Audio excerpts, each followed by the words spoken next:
तो भी एग्जाम्स हम देते हैं उनमें सर्किल से रिलेटेड क्वेश्चन जरूर आते हैं। तो ऐसे क्वेश्चंस की समझ के लिए ज़रूरी है कि हम सर्किल से रिलेटेड कुछ पॉइंट्स को ज़रूर समझें। तो अब हम लोग बारी बारी से एक एक पॉइंट को समझेंगे। ये वाला फिगर देखिए। सर्किल क्या है? एक निश्चित पॉइंट से समान दूरी पर ये बिंदुओं का जो समूह होता है इसी को हम सर्किल बोलते हैं।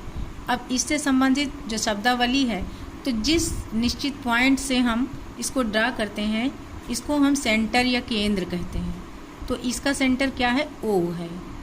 अब इसके चारों ओर ये जो घेरा है इसको हम कहते हैं सरकमफेरेंस या परिधि। उसके बाद अगर हम सरकमफेरेंस को कहीं भी सेंटर से मिला दें, यानी केंद्र और परिधि को जो लाइन मिलाती है उसको हम कहते हैं रेडियस, त्रिज्या। अब इस फिगर में अगर हम देखें तो इसमें हमको 3 त्रिज्याएं दिख रही हैं, OA, OB, OC। अब इसके आगे परिधि को हम कहीं भी 2 पॉइंट से मीट कर दें। मान लीजिए हमने AD को मीट कर दिया तो AD को हम कहेंगे कॉर्ड या जीवा। AD और DE इस सर्किल में 2 जीवाएं हमारी बनी हुई हैं। अब ऐसी जीवा जो सेंटर से जाती हो उसका नाम होता है डायमीटर या व्यास। अब यहाँ पर हमारा AB जो है ये डायमीटर है इसका सर्किल का। अब हम आगे देखते हैं, इस सरकमफेरेंस का कोई भी हिस्सा उसको हम कहते हैं आर्क या चाप। यहाँ पर ABC एक आर्क बना हुआ है और दूसरा हमारा जो मेजर आर्क है वो है ADC। तो इस सेंटर में, इस सर्किल में हमने 2 आर्क बनाए, ABC माइनर आर्क और ADC मेजर आर्क। आगे हम देखेंगे सेगमेंट ऑफ सर्किल या वृत्तखंड। हमने अभी देखा आर्क सिर्फ इतना ये पोर्शन है या फिर ये पोर्शन है, लेकिन जब हम सेगमेंट देखेंगे तो सेगमेंट में पूरा ये एरिया कवर करेगा। ये पूरा एरिया हमारा सेगमेंट हो जाएगा। तो यहाँ पर 2 सेगमेंट हो गए, मेजर सेगमेंट और माइनर सेगमेंट। आगे सेक्टर या त्रिज्यखंड। अगर 2 त्रिज्याओं से जो क्षेत्र घिर जाता है उसको हम कहेंगे सेक्टर। अब इसमें भी 2 सेक्टर हो गए, एक AOB माइनर सेक्टर और दूसरा AOB मेजर सेक्टर। अब इसके आगे हम थोड़ा सा अंश माप समझेंगे। अंश माप में ये है कि जो आर्क है वो हमारा सेंटर पे जितने डिग्री का कोण बनाता है वो उसका अंश माप कहलाता है। अब जैसे यहाँ AB है, AB कोई एंगल मान लीजिए यहाँ ये बना रहा है 90 डिग्री का, तो इस AB का अंश माप हमारा क्या हो जाएगा? 90 डिग्री। अब हम थोड़ा सा समझें, अगर मान लीजिए हमारा सेमी सर्किल है या अर्धवृत्त है ये, तो इसमें इसका अंश माप क्या होगा? पूरा आधा ये जो वृत्त है ये इसका आर्क हो गया।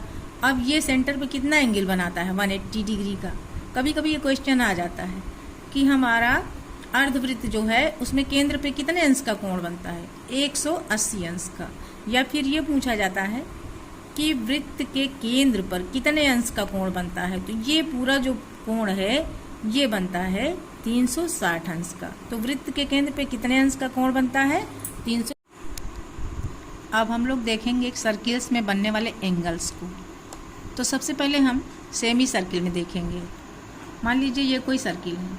अब इसके सर्किल के बीच में हमने एक डायमीटर मतलब AOB से जाने वाली जीवा जो है उसको बना दिया, तो इसमें 2 सेमी सर्किल तैयार हो गए। अब ये इसका जो डायमीटर AB है ये सरकमफेरेंस पर कोई भी एंगल जब बनाएगा तो हर एंगल इसका 90 डिग्री होगा। जैसे ADB ये 90 डिग्री का हो गया, AEB 90 डिग्री का। इस साइड में भी अगर हम कोई एंगल ड्रा करेंगे तो वो भी हमारा 90 डिग्री का ही होगा। तो इस तरह से हमने क्या देखा कि सेमी सर्किल यानी अर्धवृत्त का बना कोण जो है 90 डिग्री का होता है। ये एग्जाम में पूछा जा सकता है कि कोई डायमीटर सेमी सर्किल में कितने अंश का कोण बनाएगी सरकमफेरेंस पर? तो 90 डिग्री का। अब मान लीजिए हमने कोई कॉर्ड CD ले लिया। अब ये हमारा एक एंगल बना रही है सेंटर पे COD दूसरा सरकमफेरेंस पे बना रही CED। तो एक ही कार्ड द्वारा या एक ही जीवा द्वारा जो केंद्र पे कोण बनता है और जो परिधि पे कोण बनता है, इन दोनों कोणों में एक रिलेशन होता है। केंद्र वाला कोण हमेशा परिधि वाले कोण का दूना होता है। अब यहाँ मान लीजिए CED 50 डिग्री का दिया हुआ है और आपसे पूछा जा रहा COD का मेजरमेंट कितना होगा, तो 50 का जस्ट डबल यानी 100 डिग्री। इसका क्या मतलब है, angle CED is equal to half angle COD। अब हम ऐसे ही इस सर्किल में देख रहे हैं, इसमें कोई आर्क है AB। अब ये आर्क सेंटर पे बना रहा है एंगल AOB और सरकमफेरेंस पे बना रहा है ACB। तो यहाँ पर हम देखेंगे अगर ACB एंगल 120 का है और आपसे मेजरमेंट पूछा जा रहा है AOB का, तो इसका जस्ट डबल हो जाएगा, यानी 120 का डबल 240। अब यहाँ पर हमें ध्यान ये देना है कि एक ही साइड का एंगल लेना है। जैसे ये 120 इस साइड का है, तो ये वाला एंगल इसका जो डबल है वो इसी साइड का होगा। जैसे इसमें ये एंगल था तो इसका डबल इसी साइड का एंगल होगा। अब मान लीजिए कोई कार्ड दिया है CD और ये सरकमफेरेंस पे अलग अलग जगहों पे एंगल बना रहा है, तो इनमें भी रिलेशन होता है कि सरकमफेरेंस पे जितने एंगल ड्रा होंगे वो सारे एंगल इक्वल होंगे। अगर मान लीजिए हम एक एंगल ये CED जो है, CED ये 45 डिग्री का दे रखा है और आपसे CFD पूछ रहे हैं, तो CFD भी 45 डिग्री का होगा, यानी ये एंगल इसके बराबर होगा। अब इसी से रिलेटेड एक क्वेश्चन ये भी हो सकता है कि मान लीजिए AB कोई कॉर्ड है। अब ये एक एंगल बना रहा है सरकमफेरेंस पे ACB जो 60 डिग्री का है और यही कॉर्ड सेंटर पे एक एंगल बना रहा है। अब इस एंगल को बाइसेक्ट कर दिया गया, समद्विभाजित कर दिया गया और एक तरफ की वैल्यू पूछा कि एक एंगल कितना होगा। तो यहाँ आप देखिए एंगल ACB और AOM दोनों 60 डिग्री के होंगे, क्योंकि इसको इसके इक्वल हो गया। ये क्यों इक्वल हो गया, क्योंकि हमने इसको बाइसेक्ट कर दिया। तो यहाँ पे एंगल AOM और MOB ये दोनों इक्वल हैं और इस एंगल का डबल है, तो इसका एक पार्ट AOM 60 डिग्री हो गया। अब यहाँ पर ये क्वेश्चन थोड़ा डिफरेंट है। इसमें हमने सेंटर O से एक कार्ड AB दी हुई है, इस पे परपेंडिकुलर डाला है। तो इसकी प्रॉपर्टी ये है कि अगर सेंटर से किसी कार्ड पे परपेंडिकुलर डाला जाता है तो ये कार्ड को समद्विभाजित कर देता है, यानी ये वाला हिस्सा जो है इसके बराबर होता है। तो इसमें क्वेश्चन ये देते हैं कि मान लीजिए सेंटर की रेडियस है 13 सेंटीमीटर और ये जो परपेंडिकुलर डाला है इसकी लेंथ है 5 सेंटीमीटर और आपसे पूछ रहे हैं कि अब इस जीवा की लंबाई आप बताओ।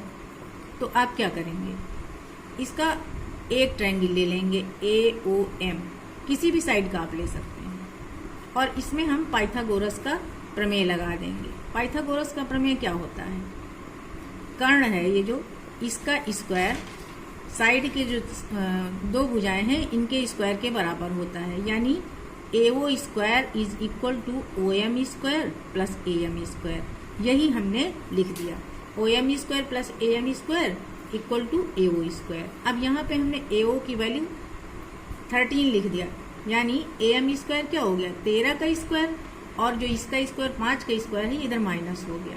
अब 13 का स्क्वायर क्या होता है 169, 5 का स्क्वायर 25, दोनों को माइनस किया 144 आ गया। अब AM की वैल्यू क्या आ गई, AM जो है इसका अंडर रूट होगा तो ये हो जाएगा 12, क्योंकि ये 12 का स्क्वायर है। तो अब हमको बताना क्या है कि हमारी कॉर्ड AB की लेंथ क्या है। तो AB क्या है, जब ये हमारा 12 सेंटीमीटर आ गया तो 12 ये भी होगा, तो AB की लेंथ आ गई 24 सेंटीमीटर।